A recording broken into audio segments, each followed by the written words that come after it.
Hajime!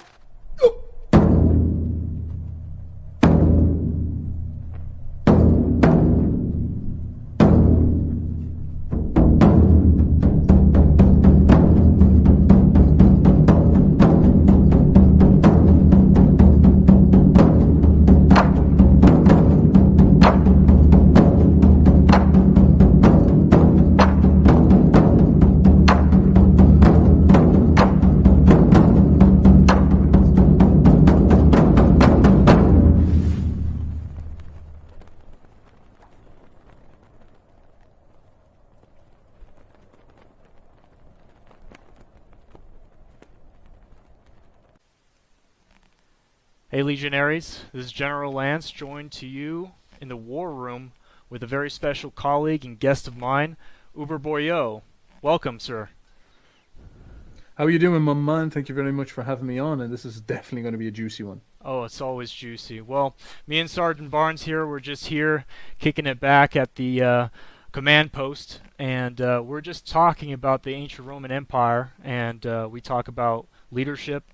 We go back and forth and talk about how, he tells me that anything before 1912 has no relevance to today. But obviously, I think that's very far-fetched, far from the truth.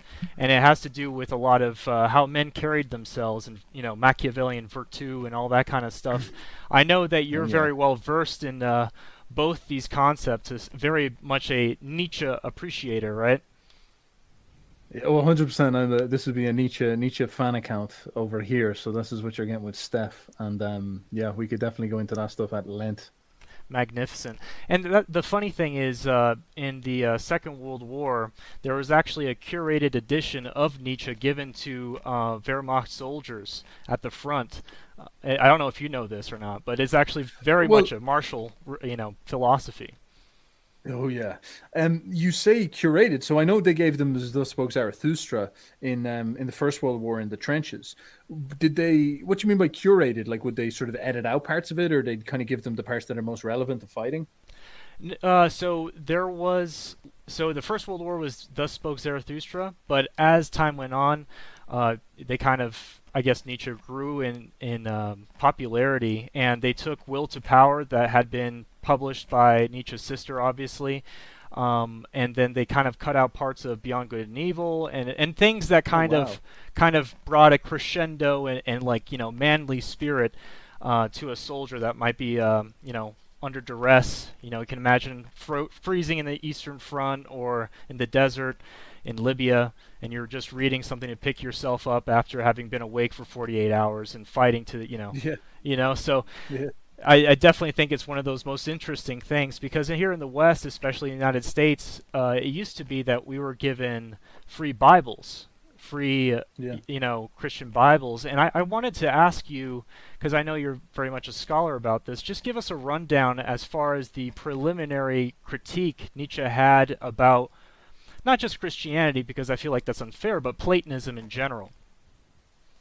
Yeah, like I've done this an awful lot with people, and there's one issue with this, is that Nietzsche's critique is best understood as Nietzsche as a psychologist. So what is Nietzsche doing? What does Nietzsche what was Nietzsche's job? He was a philosopher, if you want to call it this type of job, and he was in the academy, and he noticed something very, very funny, where he would meet all these academics, these philosophers, and he would sort of see that these people are sitting around and coming up with these big schemas about the world. They're developing these big abstract theory cell copes, as they would say in the internet these days. So we come up with these big mad schemas, and you'd have people like Kant or Hegel trying to create these world systems and stuff like this. And Nietzsche would look at this, and him being a philosopher, naturally he'd be like drawn into this, but he was different. He sort of looked at this and he found this off-putting. And the way that you could understand this is like, imagine a nerd in high school sitting there and talking to a handsome action-taking jock, like a man of action, and talking to him about world theories and all this nonsense going on, this Poindexter shit going on inside of his head. And the jock's sort of like, bro, let's go out and play sports, and let's go, imagine a nerd sitting down and talking to a jock about morality. And then the jock sort of looking at him and not being able to explain this because he's not really maybe a word orientated man, but he looks at the nerd and he says, listen, bro, you have no virtue or morality inside of you. Virtue is going out and being brave on the football pitch. Virtue is going out there and fighting with the boys. Like my virtue, my loyalty, my the things that I care about, the virtues, the morality that I have is not never explained. It's obvious, you know. I represent it when I go out in the field and hang out with the guys and do things that are brave and whatnot. And so you look at the nerd, and the nerd having this theory about bravery is just so absurd. It's so weird, because it's like, bro, you're talking about it but not representing it. You're literally a theory cell. You know, you're talking about something you do not possess inside your body. Go and achieve it. Another great example of this is the film Saving Private Ryan. Have you ever seen that before, where you've got the band of brothers? Oh yeah. And then you have the one guy, and the one guy is writing a book about a brotherhood, and they all sneer and they all laugh at him, and they are being a little bit of a dick to him, and he's obviously not like a bad dude, the guy writing the book, but they're kind of pointing something out to him. It's like, listen, bro, like, you're not one of us because you don't have the virtues that make you one of us, and there's no amount of talking about it that's going to make you one of us. And the whole story, the whole subplot of that film is that this guy struggles to be brave. He can talk about brotherhood, he can talk about war, he can be a journalist, but only at the very end is he able to kill the German soldier. And he finds his bravery at the end, or maybe you could say his killer instinct, whatever it is. And that's the kind of great victory for him, is that he actually eventually has to just get over it and pull the fucking trigger and do the dangerous thing. And that's where it all becomes real. And so it's a kind of a lot of analogies to go into. But what Nietzsche was doing, he was almost like the enlightened nerd. You know, he was the jock nerd, or the nerd of the jocks, or something like this. He sees this for what it is. And he's the guy who's very articulate. And so he can see this theory selling and whatnot. And so he becomes a massive critic of ideology, of ideologues, of moral posturing, of people who sit down there and create these types of schemas and try to drill morality down other people's throats. And of course, it's not uncommon to see people critique the Christian church, the Christian priest, Christianity as a sort of institution in and of itself. It's full of this stuff. You know, it's not unusual to meet people who are like, the whole point of, you know, Christ's suffering and death is that there was a load of Pharisees who were morally posturing about what the Judaic religion was, and Christ was like, yo, bros, this is just fucking nerd shit, fuck off. And they're like, kill him. You know, that's basically what went down there. And this is the same thing, is that Nietzsche sees all this. He looks at Christianity, he looks at philosophy, he looks at these people who are telling us what it means to be moral, which actually what it means to be virtuous, which is actually what it means to be a man. And he's like, these are all fucking dorks. Why are we listening to these dudes? Why are we listening to these guys who are escaping into these abstractions with no tangible connection to nature? And so his great intuitive flip on natural philosophy was to put that challenge forward and say, well, how would we reevaluate the way that we understand ourselves in alignment with something that was more real? How would we create a philosophy of the jock, I guess, is to put it on very simple terms. No, of course. And, you know, you brought up Saving Private Ryan, and it always stuck out to me because I have always been, even before I was in the military, like a huge fan of militaria. I loved Roman history, etc. And I remember the plot of Saving Private Ryan is basically, it's, for the audience that doesn't know, it's predicated on the idea that there's a team assembled to go and get the last surviving member of the, I think it's the 82nd Airborne, who his siblings had died at D-Day, and to send him home.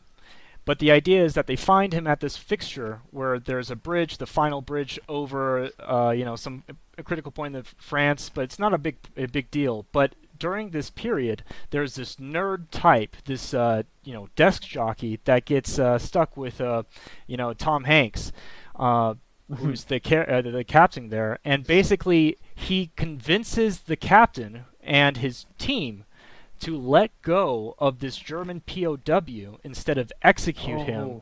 And later on, that same German POW, doing his duty, defending Germany, obviously, killed his buddies.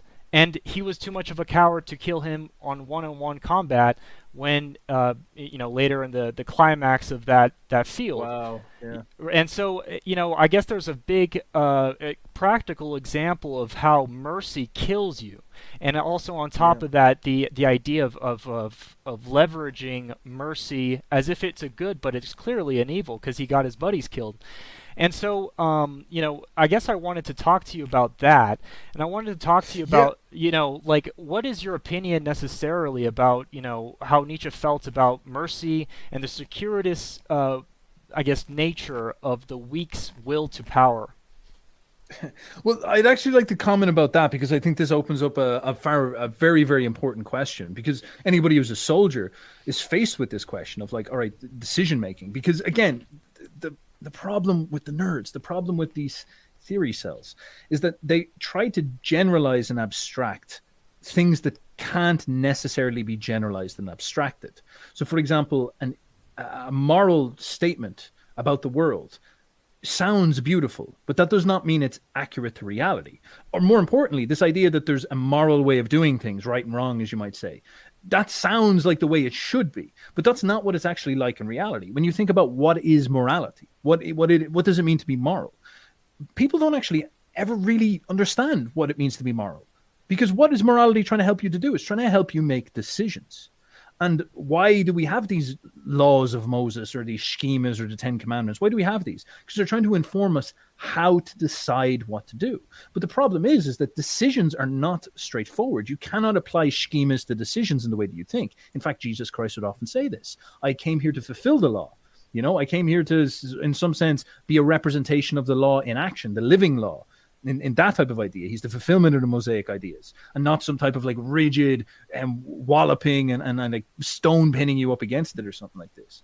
And so when someone says something like the virtue of mercy, like mercy is clearly useful in certain situations. It's clearly valuable to be merciful. There's clearly times where that decision to decide to be merciful is useful, is good, is helpful, whatever way you want to frame it.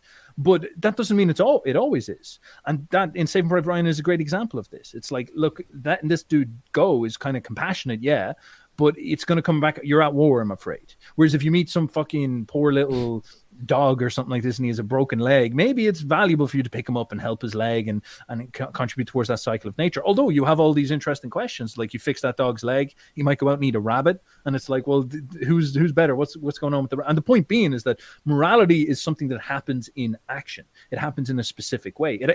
More specifically, it's a process. It's something that you have to deal with every single day. You have to make new decisions. You have to figure out schemas. You have to figure out habits. You have to understand reality and engage with reality. And Nietzsche was very, very heavy on this, is flipping us away from these ideas of these like frigid, abstract, moral ideas that we can stand around and say beautiful things and that counts as making the right decisions. And instead trying to get us to flip our thinking towards, all right, what is the right decision to make in the moment, meaning what is the goal, and understanding our instincts and understanding the value of something like having instincts and why they're trying to help us towards our goal and success. The Saving Private Ryan example would be the goal is to win the war. It's a goal that a soldier can't question. Actually, war is beautiful in the sense that it's probably one of the few things that gives you a binary choice and saying, yes, like, you have to just aim for the goal, and the goal is to kill and to succeed and destroy and whatever, like, it's amazing that way. And then your morality can quite quickly shift to this. Of course, it spirals out of control, but that's kind of in some sense part of the experience.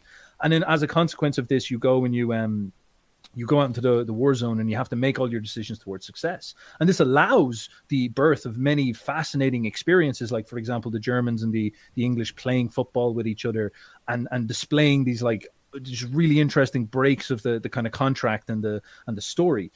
But this is really what Nietzsche's trying to dig into, is understanding the nature of that moral conception, what it means to be a decision maker, and try to empower that. And I think that's a big thing for soldiers to think about, because I've spoken to many who get PTSD and stuff like this, and it's often decisions that haunt them when it comes down to it. I'm really glad that you said this. So in my experience, I did a lot of study at the War College, and a lot of the PTSD, as you mentioned, comes from psychic breaks, which really what it means to say is basically a disassociation between the values you hold, abstractly in your head that you've accepted since birth, like, Christian morality, thou shalt not kill, be kind, etc.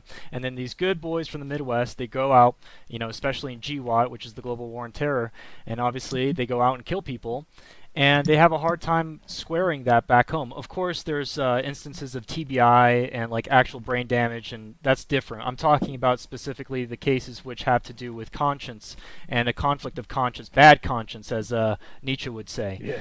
And I think Yeah. before I finish here, I think the most interesting thing that I've heard someone say, I had this conversation with this like colonel once, and I said something similar to what Marinetti said, basically like war is beautiful, it's the hygiene of the world, and then he's like, all pompously, well, why don't you say that to the boys that with their guts spilling out on D-Day? And I told him, why don't you ask Ernst Jünger?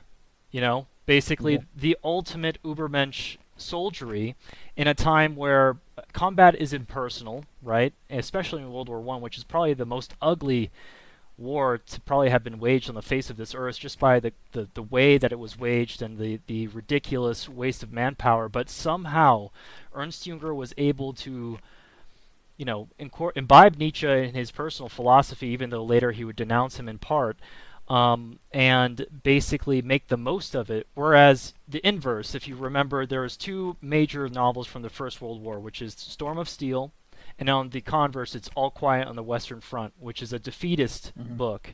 And I think I read that a lot. And when I argue with my friends who are very devoutly Christian, and obviously I love them very much, and they're my close friends, so I always say this in a very respectful way. But for instance, they always say, well, Christianity, they always try to come up with these half measures, but prima facie, the argument is for peace. And so much so that even the early church fathers in Orthodoxy, for instance, a lot of people are turning to Orthodoxy, but St. Photius even spoke of the fact that if a man was in the legion and he was defending his country and he was just, etc., he still had to abstain from the sacrament for a number of years because he was still impure. So that should imply to you that Christianity does not exalt the warrior like the Hellenic pagans or generally speaking the non-Abrahamic religions did in the past. I mean, could you comment on that and elaborate that further? Well, actually, I'd pin it back to the first thing you said, because I think this is like sets the stage for this really, really well.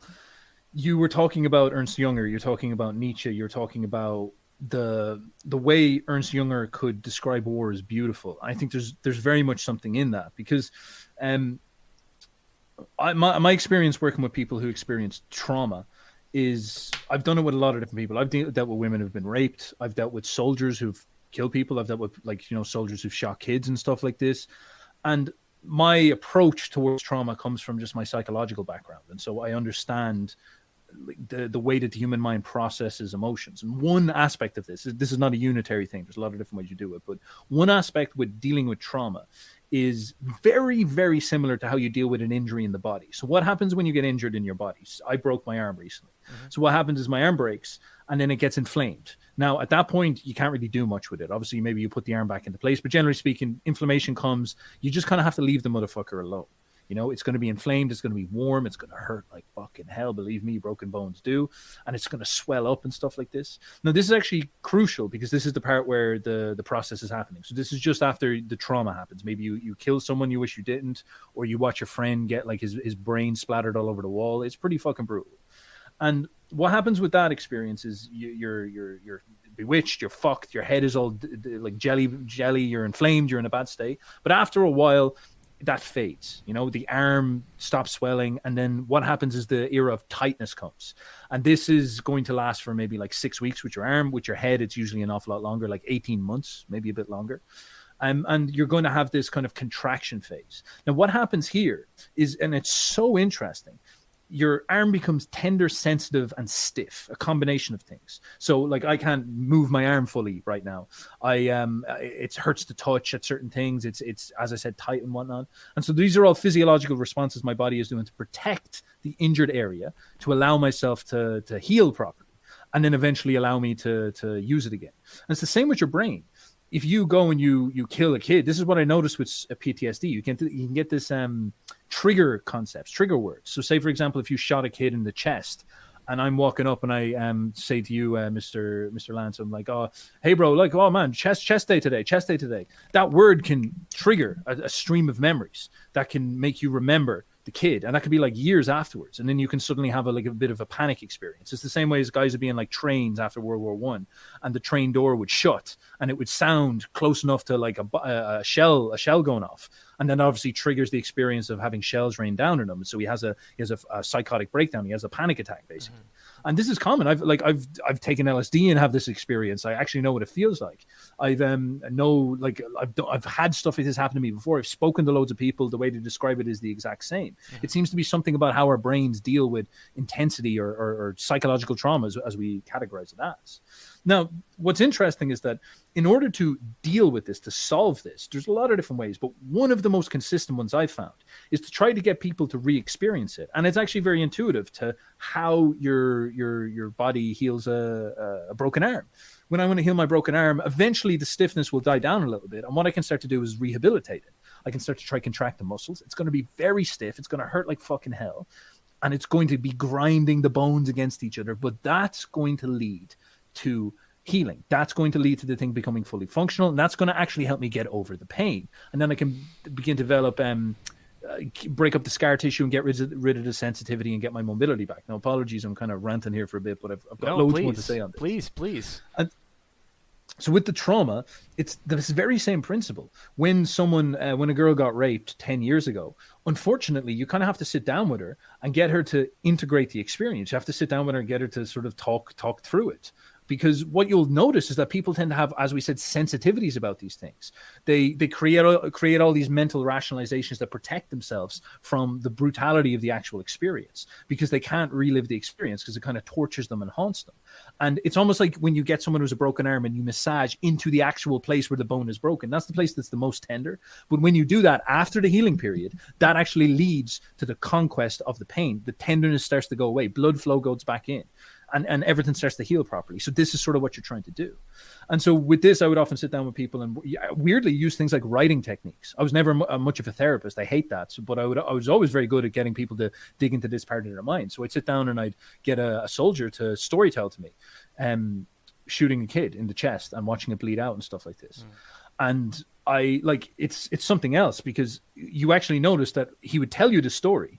When he first comes in and talks to you, he would say, "Oh yeah, I shot the kid," and he has this story about it, and he has this moral story about what happened, and I feel bad about it, and I'm a terrible person, and it was awful what happened, and blah blah blah blah blah.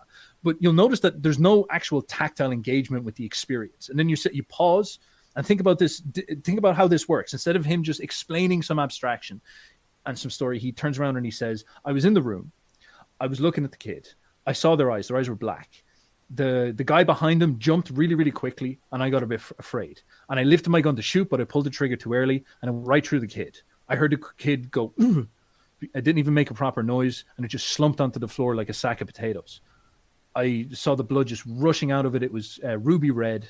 I went down and touched some, and I could smell the iron in it. I had the footprint of the blood in it. My sergeant starts shouting at me. There's more gunshots going off, but I'm sort of, whatever it is. The point being is that this experience is actually very, very vivid, but he can't confront it. It's almost like a dream that he can't experience because it hurts him. And so you force him to go through it in more detail, and it helps him conquer it. It helps him integrate it. It helps him become part of who he is, and helps him reframe and re-understand what happened. And that process, that technique is one technique. It doesn't necessarily always work, but a hell of a lot of time it does. As I said, I would have these people come in. They would explain to me the abstract rationalizations, and then you'd get them to do this, and they're usually crying halfway through. Their voice starts breaking. They start to feel physiological responses. That's so fascinating. Their body is responding to just words coming out of their face. Think about what's happening there. But it's because their mind is going through the experience. Now, contrast this with something that I heard from BAP recently that I thought was just such a brilliant observation.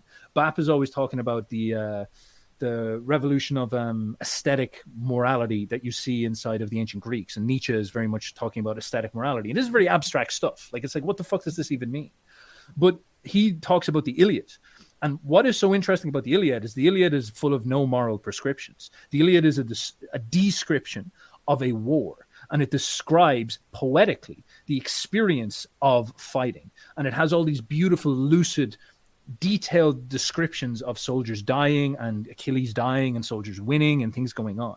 It's a narrative and an experience. It's actually very much like what I'm describing here. It's like some genius poet trauma integrates the experience of war for his people. Now, trauma is not a great word because it's negatively connotated, but it's like he recollects that. He doesn't give any moral prescriptions. He doesn't moralize. He doesn't rationalize. Instead, he just represents.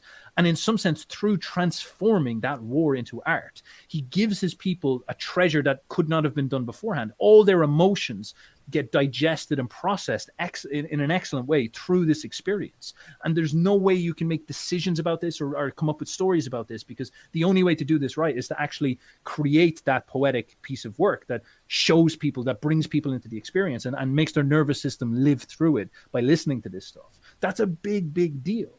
And this type of attitude, this type of approach towards how are you supposed to process something like war, I think is very, very valuable. Because when people say, well, what could the value of war be?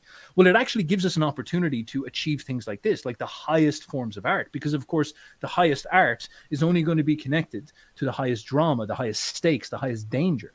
And so when you go to something like a war, where the stakes are absolutely total, absolutely maximum, that's where you can actually get access to this aesthetic possibility. And this can be incredibly healing for people.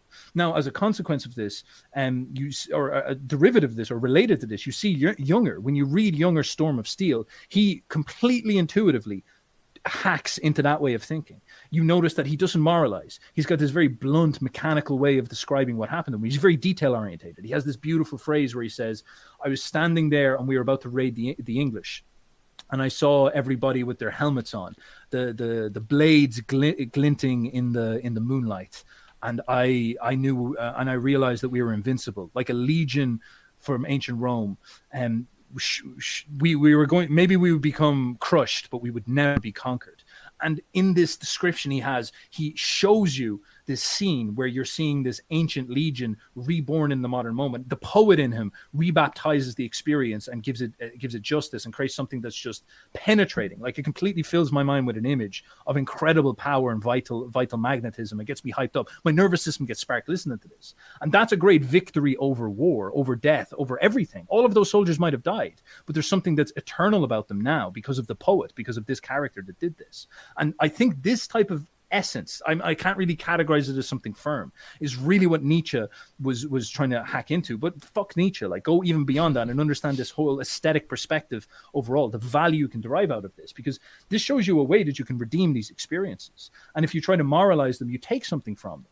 You really, if you force morality in these things, obviously morality has its place, but if you try to like turn it into this like lambasting and complaining and whining about the morality of it and all these type of things, in some sense you almost sterilize it and get caught up in the rationalizations when that's not the point. It's something much more aesthetic. So yes, I've said a hell of a lot.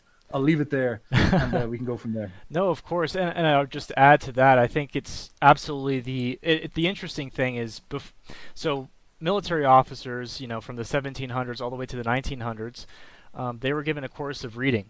And part of that reading and part of that polytechnic education, which include engineering, math, etc., also heavily focused on the liberal arts. And I mean the true liberal arts before it became woke and communist. And on the one hand, you'd read Homer, and on the other, you'd read the Bible. No shit. I'm not even lying to you. For instance, Roman von Ungern-Sternberg, he had theology lessons. Now, the interesting thing about morality, which I think that the Buddhists hit on the head about morality, is, for instance, the Tibetan Buddhists believe that morality is a raft to cross a river. It has a utility, and at the end of it, it's about attaining utility. And so that's the major dichotomy between one and the other, is the outcome, right? So the Homeric age placed good and evil based on good and bad, whether this is good or for me or bad for me, vice, the thing in itself from Platonism that got translated into Christianity, which is the means is the ends itself. And now I guess I wanted you to explain to us, why is it that Nietzsche wasn't such a fan of, the Stoic understanding of living completely morally, because obviously there's an aesthetic value to things, but I think there's more to that. I think Nietzsche was like the muscular Stoic. He was the guy that wanted to live life intensely, you know what I mean? To affirm life, to say yes. And I kind of wanted you to go into that, if you could explain that, like the difference between the Socratics and Nietzsche himself.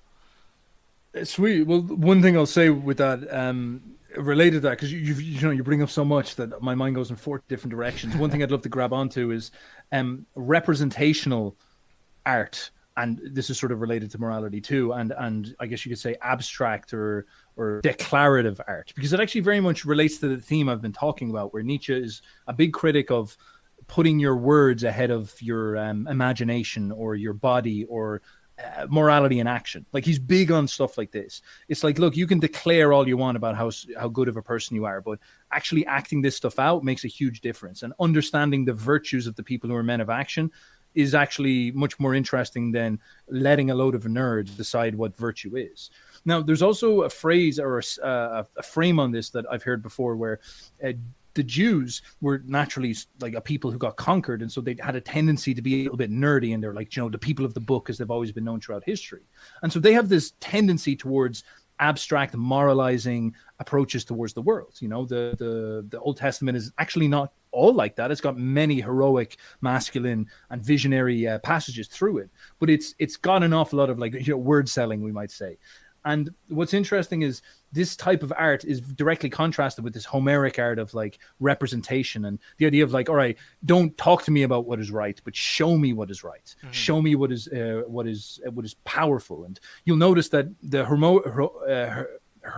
Homeric arts are much more focused on things that naturally attract the drama and attention.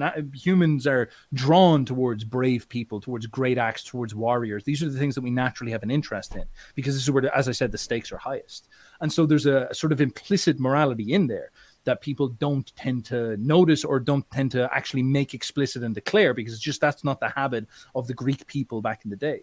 And so Nietzsche would often be pointing to this as something that we should discipline our minds towards. Why don't we go and study life and study these heroes and study great people and study men of action and derive a morality based on them, to use them as our first principle, instead of this idea where we have, we're going to talk about abstractions and talk about revelations and talk about all these things that are not based in an actual tangible reality that we have here that we can focus on. And this becomes a very big war and a very big conquest inside the mind of Nietzsche. He's trying to push people towards seeing this, but this is a big issue because he's doing it through the medium of words, and the medium of words are naturally word cell orientated. So you've got this infinite problem loop here, where he's trying to bring people back to something that's more heroic or embodied or virtue oriented. I'd say vital orientated or manly and embodied or something like this, but it's very, very hard to do that. It's very hard to break people out of the word matrix, if you so will. Mm-hmm. And if you really want a crystal clear example of this, think about what has probably moved more people to Christ: Mel Gibson's Passion of the Christ, or a preacher in the Bible being a hypocrite trying to slam a Bible over your head. Right. The preacher turns people away from the religion, because that's sort of what people become prone to turning into that when they interact with Christianity and the church, because it flatters that part of their mind. Whereas Mel Gibson is like a warrior spirit in a very special way. He's like the super poet warrior. Mm-hmm. And he shows you Jesus going through the struggle, and there's no explaining. There's no telling you you're a bad person. There's no this is right. There's no this is wrong. None of that happens. Instead, you just see the story of a man experiencing violence and overcoming it. And this is enough for people. They don't even need to know what it is. They just get moved by it very, very intuitively. That's a really powerful film to watch. And for every correct reason. Is that in some sense, it's almost like a triumph over the Bible by turning part of the Bible into a movie. It turns it into something that it almost was one of its biggest problems, if you want to put it this way. Yes. Now, I've said a lot there, so maybe you have some thoughts, but yeah, or I could go into your direct question. No, it reminds me, the Jews people always reference Christ as far as the cumulus of the Jews in that spirit, and I understand that. But to me, I'm a Roman history fan, and one of the most moving things that actually reminded me of maybe the last of the true Jews that was actually really moving to me was the siege of Masada.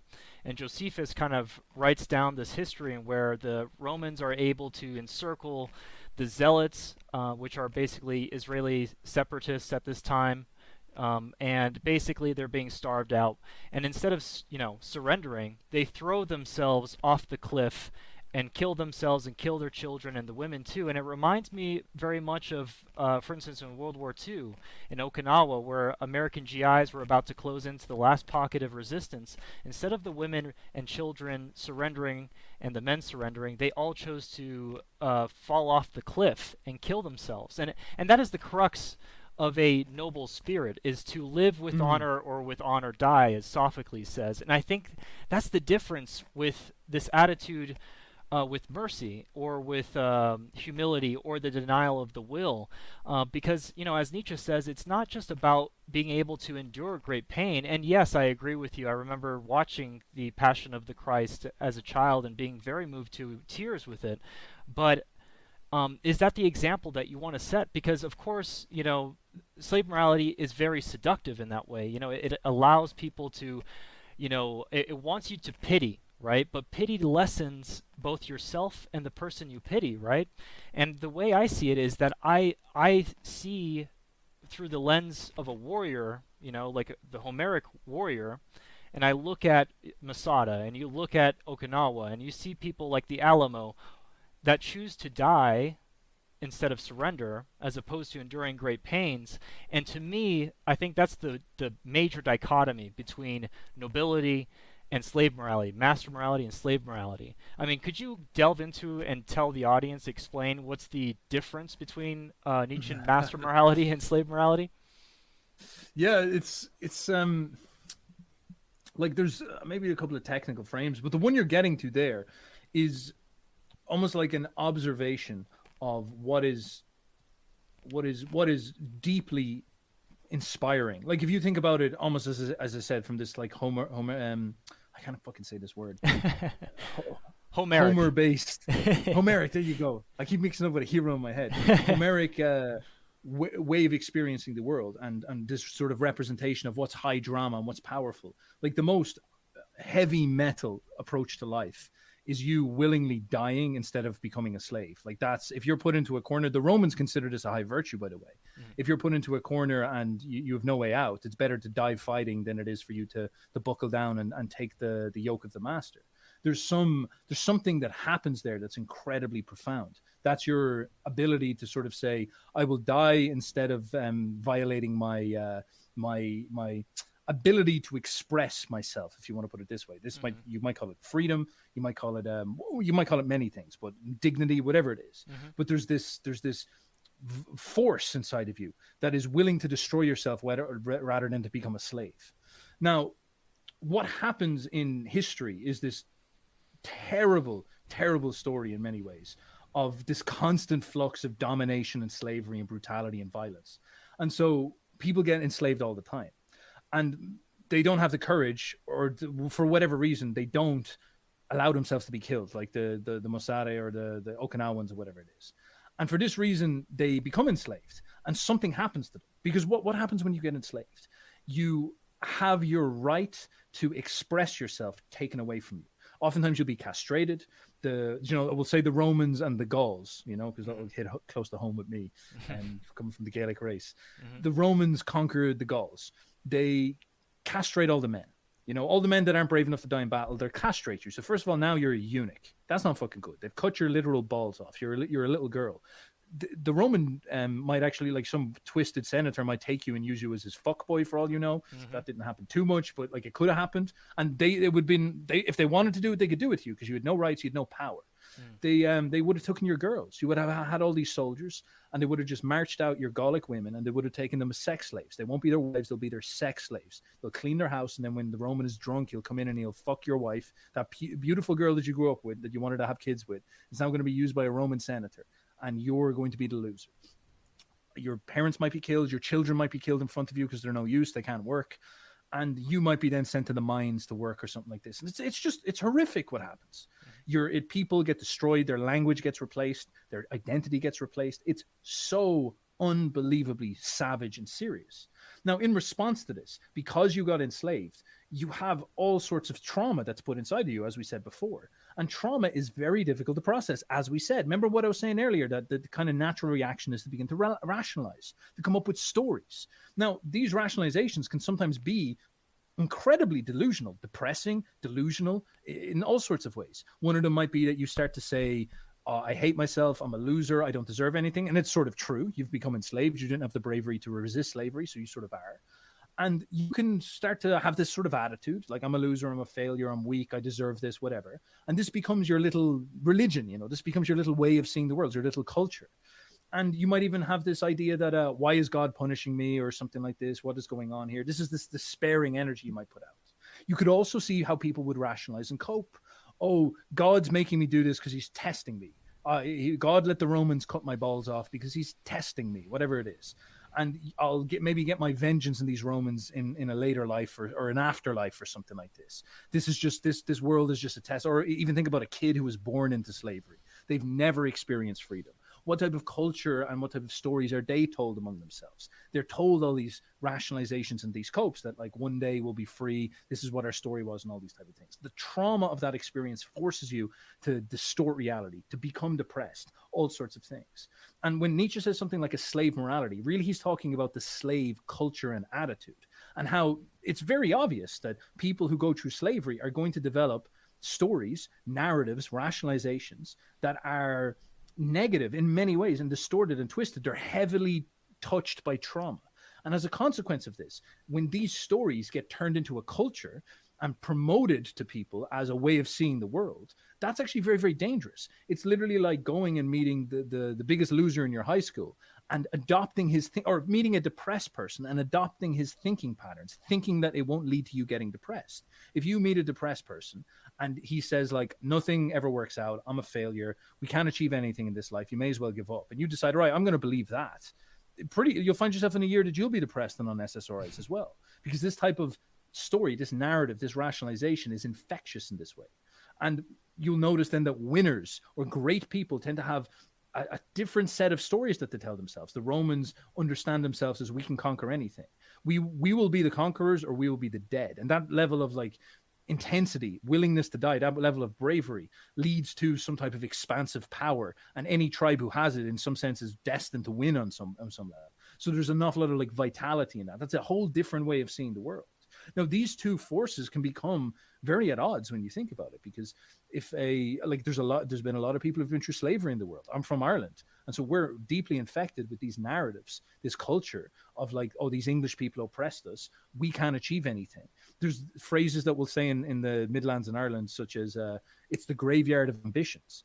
Because we have this very pessimistic attitude. You Americans, like you probably won't understand this, because when we meet you Americans, you have a pure master morality. I meet Americans and they're like, it's called a can-do attitude. It's like, yeah, bro, we can get a trampoline and we can make it so powerful we'll just launch ourselves to fucking Mars, man. Let's fucking do it, bro. Yeah, man, let's go. Let's make Hollywood. Let's make all these movies, man. Let's go conquer the world. We're Americans. And it's like, in Ireland, if someone comes to me and says, oh, I want to go and get a better job than I have, it's like, don't get over yourself, man. Just, you can't do stuff like that. Stop being arrogant. You look at you thinking you're class and all this. There's this crab in the bucket desire to pull you down. And that's the negativity that's built into that trauma from slavery can install inside of you. And it develops a culture that's extremely negative as a consequence. And so when it's interesting that you say that, because, I'm American. I don't like being a plastic patty, as y'all say it, but my namesake actually is Irish, right? And so they came over during the American Civil War, and actually my ancestor fought, basically this is how he did it, crafty Irishman that he was. Basically, a bunch of rich liberals in New England, there's a schema that you could pay someone, a poor dude, to stand in for you in the draft, right? And so he did that like 3 times and ran out on the regiment until finally, of course, he got caught, and then he was forced to fight a 4th time after getting paid, of course.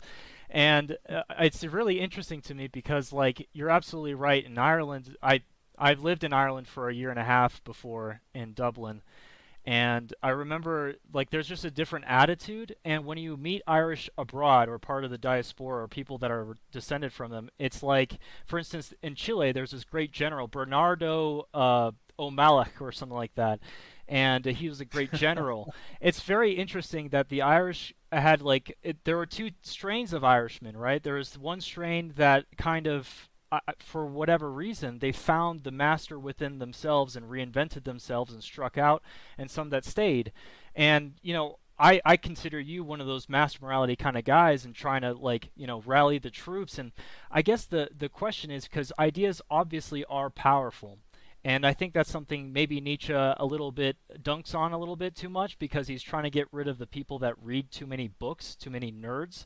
But you're absolutely right. Like internal narratives, such as when I go to sleep, I only watch TV that enhances me. I've literally watched while on shrooms Troy like on repeat until you literally brainwash yourself. I do not allow anything into my brain that unconsciously grounds itself. I only think strong thoughts, and I wanted your perspective on what could we teach soldiers. What could we teach your average man to expand his power? What kind of narrative should you tell instead of things like that you're usually supposed to be told that I'm moral, I'm this, I'm that. What can we say instead?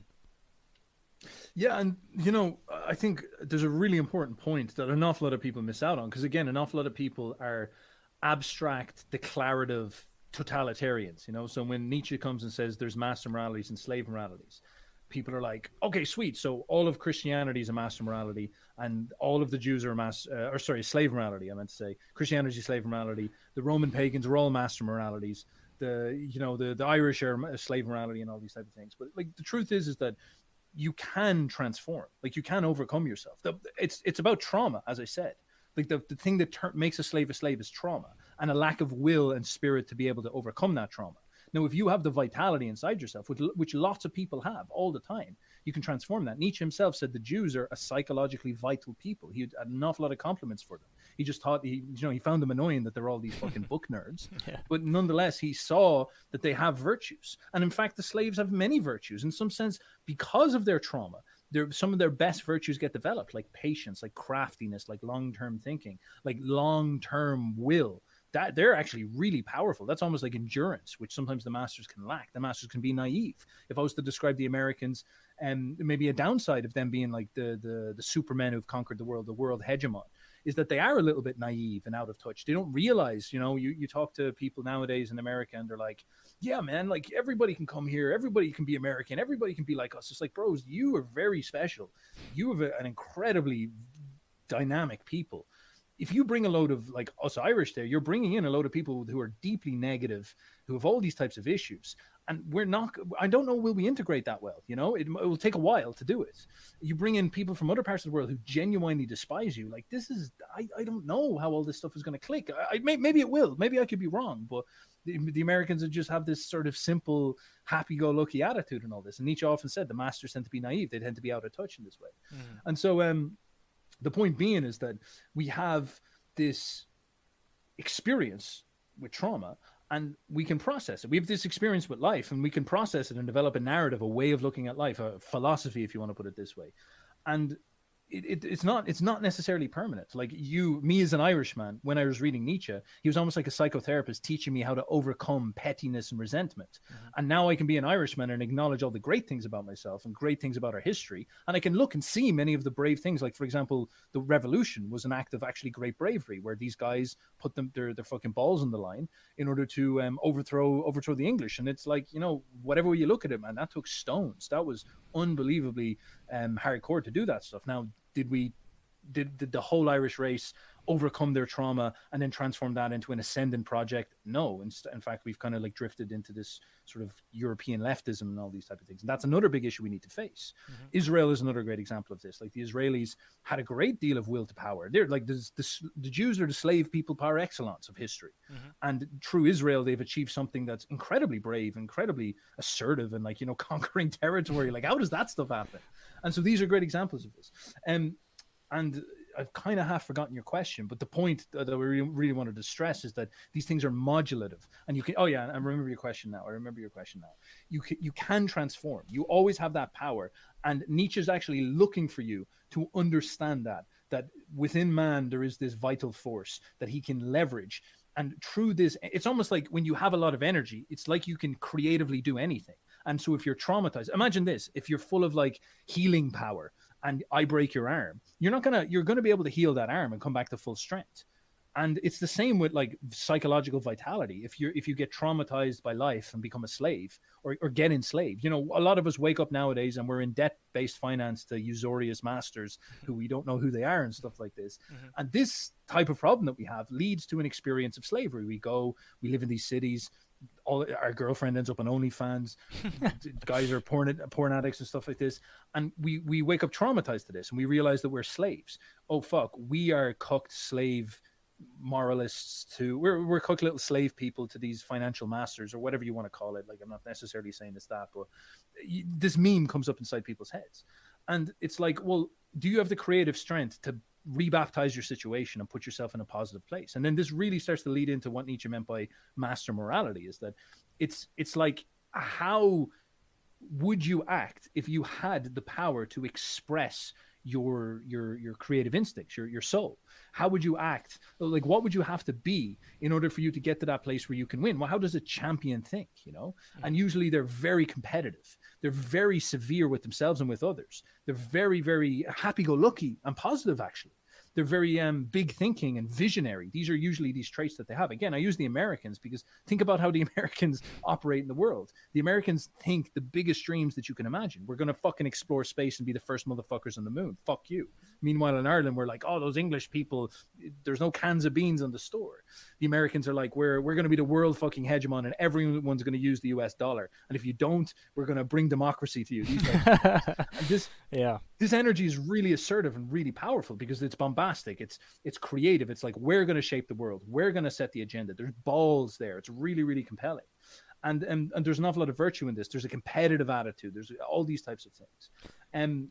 And so Nietzsche's really trying to push you more towards that style of thinking, that very elegant, simple winner's thinking. And you see this in Rome. There's not this hesitation and this shackling with nerd morality about, am I a good person and what should I do and all these type of things. Instead, the Romans are like, I have this vision for the world where we turn it all into the Roman Empire, and we're going to go and we're going to organize in order to achieve this. And of course, it doesn't necessarily have to be a militaristic thing.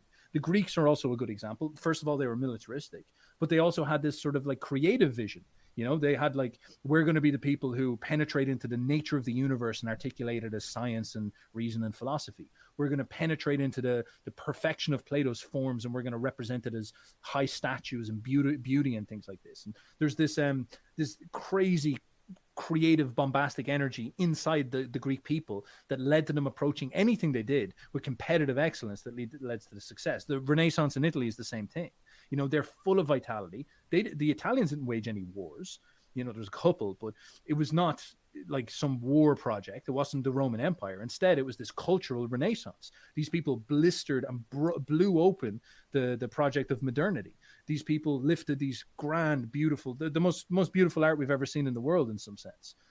All because they had that incredible severity inside of themselves, that indomitable will to express their souls. And that's very much in alignment with what Nietzsche talks about with a master. And this is what a slave loses. Exactly what, as I was saying earlier, when the master conquers you, you don't get to make your art anymore. You don't get to make your statues. You don't get to use your language. You don't get to come inside girls. You don't get to make families. You don't get to do the things you want to do. You get cuckolded. You get the master takes your vital forces and uses them for himself, and you become part of his plan. And that's one of the most fundamental differences, that ability to express and manifest that creative will. Yeah, it's interesting that you say that. Like, I've noticed something too, is that, you know, the slave mindset, or the Untermensch mindset, is always defined by being against something. So I guess in your case, it's the Irish against the British. For others, it's, you know, this against the overman or whatever. And I think that's the defining feature that I try and tell people. They're so focused on, you know, being against this or that conspiracy of banks or whatever, but they're never focused on what's the vision that they want to put forward. You know, just like Nietzsche said, if I disagree with something, I simply look away. And they look towards the things, you should look towards the things that you're trying to build, right? And I think you're absolutely correct about that. And, you know, on top of that, Nietzsche is one of those philosophers of the body as well. I'm sure that you said that. But when I was in the military, you know, I've been out for a little bit, but you would be remarkable that, like, you know, commercials have a whole bunch of buff dudes who, you know, absolutely ripped. You think they're absolutely jacked, but you get in there and you realize most people are obese, they're porn addicts. Like, I'm not even joking with you. People like are, cooming 3 times a day, on their phones Oh my god. in the field. Like, in the Marine Corps, you're out in the field, or you're like doing exercises. They're like in their sleeping bags jerking off. And and then they, obviously there's just all these policies which kind of basically emasculate the virile warrior spirit, and basically they wonder why the United States military isn't as effective as it used to be. And so I kind of wanted you to just explain to us, how is it that a healthy body gives rise to healthy thoughts? So this is it, man. This is where something that I think the Americans really need to take serious, because I said that like the Irish are slaves. We historically were slaves, and we have a culture that is filled with slave narratives that are like low in ambition and all these type of things. And again, to highlight that thing that you said, like think about the difference between the Irish and the English, the focus, the vision. The Irish's vision is fundamentally reactive. Our whole goal is that we want to take our land back from the English. The English are the center of our attention. Now think about the English's vision. The English's vision is, I want the whole world to be English. They have this massive conception of what they're trying to achieve. They're this huge super project that they're going at. The Irish are just this petty little like guys biting on their heels in that project, this type of thing. So there's this massive difference in vision. But of course, the Irish, because they're slaves, doesn't necessarily mean that they can't transform themselves and overcome that trauma and do something about it. These things are not as fixed as people might think.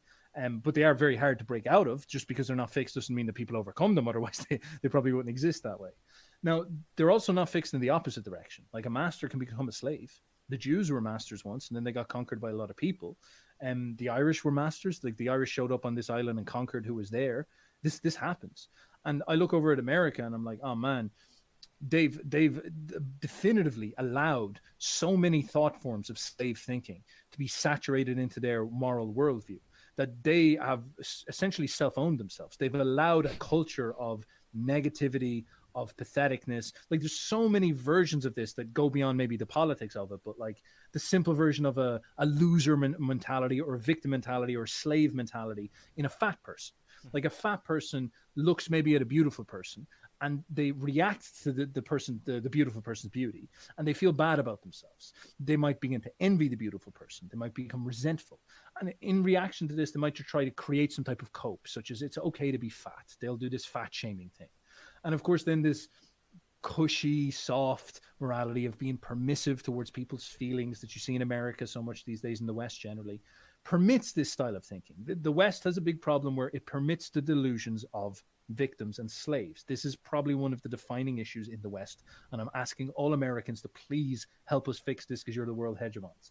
This idea that, all right, because of an abstract morality like mercy or something like this, we must be nice to people who have rationalizations based on the fact that they feel inadequate compared to people who are healthy and victorious and great. And as a consequence of this, we come up with these concepts like fat shaming. And then what happens is this seeps into the culture in a litany of different ways. You go to the military, and for some reason, the military just starts to drop its standards because the culture at large is trending in that direction. Now, this is a very big problem, because give this 10 years, and will the American military be able to resist an invasion by China or Russia? That's where things become scary. That's where things start to become a little bit dodgy, because now you're starting to weaken this conquering spirit, the healthy parts of the American state, and that's leaving them vulnerable to an outsider who is remaining strong. These same principles come back to the very simple questions of being an individual. It's important for you to be healthy. Like what does it mean for you to have a good life? A lot of people might say it's about some stoicism or abstractions and all this, but really often what you're looking for is great health, the ability to express your creative instincts. That would be to have sex with a beautiful woman and come inside of her and make children and then have a progeny. That would be to your ability to manifest your cultural forms and your artistic forms. That would be ability for you to express your soul. These things are what you're looking for, to feel. And if you understand that as like as a whole, as like a vital expression of yourself, the body is a part of that. You get very close to Nietzsche's idea of like great health and what is essentially good. Like that's the state you're trying to reach towards. You're trying to get towards that experience. Put away all abstractions and just think about that experience of where you can express this. You would require an awful lot of things in order to do that. You'd need freedom, you'd need power, you would need bravery, you need to be full of vitality, you need health, you'd need all these types of things in order to be in that creative state. But that's what the state of happiness in some sense is, or joy, or whatever it is, free expression is. Now, again, think about this. Like, you can be in that state, but if a fat person comes along who doesn't have discipline, so they can't get themselves healthy. For this reason, they're fat. For this reason, they're shackled with shame. They can't get the girl because they're too tubby. And now they've got an inability to express their instincts. Now they're an incel. And then they have all these rationalizations that build up as a consequence of this, and all these distortions. If you take on board their self-conceptions and distortions, what the fuck are you doing? That's absolutely crazy. Right. This is going to start to say to you, stop being disciplined. Start to be okay with the fact that you're inadequate, whatever it is. And this is going to start to worm in, like this is what the slave morality does. The rationalizations worm in to your story about yourself and get you to stop doing the things that make you powerful, which will actually end up restricting your ability to express your power, because everything will start falling apart little by little until it's too late. And then you will turn into the fat fuck, and then you're the fat person, and then you're screwed. And boom, there you go. You've been slave cooked. It's really interesting you bring this up, like about I guess the archaic term for this is pity, but this is enabling what's it called, inclusive speech or whatever BS they try to say it. But the military standard for grooming, for instance, shaving your face, getting a haircut, making sure your nails are correct, you know what I mean, your clothes are trimmed and everything. A lot of people in the military, I remember talking to them, they kind of don't understand why is it that there are standards. Of course, it's about hygiene. Of course, it's about the practical, material consequences of keeping up that standard. But the most important thing, which also is another aspect of physical fitness, is building expectations of standards, adhering to them, and toughening your mind, And I remember seeing, just now, the Navy and basically a lot of the branches of the military are now allowing people not to shave. And this is a massive mistake because, I understand people say, oh, I have a medical condition, I have ingrown hairs. Some people genetically have like hairs that cause bumps and whatever. But they're like, it's painful. It's like, well, you're in the profession of pain. And embracing pain every day is part of the deal, and it's what makes you stronger. And that's something people don't get, that the majority of physical fitness in the military is really geared towards toughening your mind. And, that's something I really noticed about people, especially when you talk to girls. And girls get really jealous, for instance, if there's a picture of a beautiful trim chick and they say, oh, that's not realistic or whatever. And it's like, when I see someone that's better than me, there's a lesser person in me that is so jealous and consumed with anger because I can't be that, but I push that down and I look at that person for the virtues that they have, and I see this in this way, agonistically. Like, I see that he's my competition. You know what? I'm going to best him. I'm going to be better than him. And I think that is the crux of the argument, and the difference is that some people see, excellence and they crumble. Or some people see excellence and they're spurred to action. And the difference and the fork in the road is up to you which one you take. Whether you take the path of competition or you take the path of subjugation and tearing down the high. And, we're back. Hey, we lost you. So as I was saying, yes, we lost you. Now I'm back. I've returned.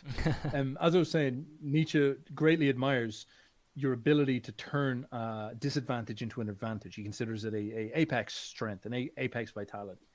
And you sort of have to always be saying to yourself, how do I cultivate the type of thinking that can allow me to do this? And this turns into a very assertive, masculine approach towards life, where you become obsessed about, not just strength in this, because people often parody Nietzsche and say that he's some like bodybuilder or something like this. And of course, being healthy and having a strong body is a part of it, but it goes so much further beyond that. He's actually a genuine genius, creative thinker. And he sees psychological creativity as one of the most valuable things. So if you find yourself in a position of failure, like maybe we could say we are all slaves to whatever the system is. He's sort of saying to you, that's going to be an experience of suffering. And it's going to be very easy for us to develop this slave culture where we start to scapegoat whatever abstraction we have in our head or whatever it is. And we start to come up with all these excuses. And instead of turning around and saying, well, what would actually take us out of this slave culture? Well, it's about getting organized. It's about getting educated. It's about setting up standards of excellence. It's about asserting those relentlessly upon ourselves. It is about asserting those in the culture that we create, on our children, all these type of things. And through those very, very hard paths, you would probably see yourself ascend to the rank of the leaders of the world in time, if you're severe enough, if you have that winner's attitude and that organizational capacity. That's so difficult that most people just don't achieve this.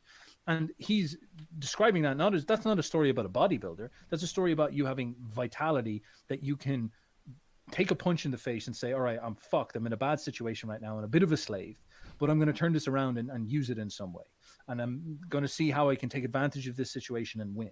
And he's big on this. Amor fati is what he always says. Affirm your destiny, affirm your reality, and learn how to engage with it and push it towards that experience of great health, great expression, and great release of power, great release of creative will. These things is really the high goals that he believes in, very much so. Well, on that note, I feel like we can't top that. So let's back out of this war room where we're on top. But hey, thank you so much, Uberboyo. Thanks for coming on the show. Me and Sergeant Barnes are absolutely enjoying this. Thank you so much, sir. I appreciate you. Not at all, my man. Thank you very much for the call. And it's very unique to talk about these topics from this frame, because my audience would be somewhat different. Not different, I guess, because I actually do get a couple of soldiers and veterans in there, like a gentleman like yourself. But when you're sitting down, you're thinking about this from the context of war and talking to people, soldiers, talking to warriors, talking about that experience specifically. It really does make you blend these and make you think about them different. So it's very interesting to just run through that area of thinking. So thank you very much for that opportunity. Well, thank you so much. We'll hope to see you again. Stay juicy, man.